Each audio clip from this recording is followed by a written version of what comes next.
জন্মদিনের দিন আমার বর যা করে।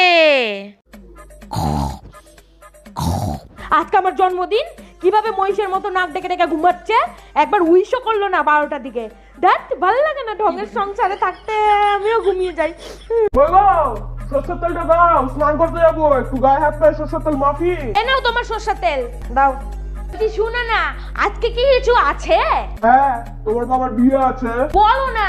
শোনো না, আজকে বিকালে আমাকে ঘুরতে নিয়ে যাবা ওই যে ওই পার্কটাতে। না না, আজকে ঘোরা টোরা হবে না, আজকে আমার অনেক কাজ বাকি আছে। তাহলে বাইরে থেকে খাবার কিনে এনা, দুজন মিলে বাড়িতে বসে খাবো। না, তোমার বাবা কি আমাকে টাকা দিয়ে ভরিয়ে রেখেছে যে গাছ ঝাঁকালে ঝরঝর ঝরঝর করে টাকা পড়বে? বজ্জাত লোক, আজকে যে আমার জন্মদিন, মনে যে করে দিচ্ছি মনে করো, নিজে তো মনে রাখবে না।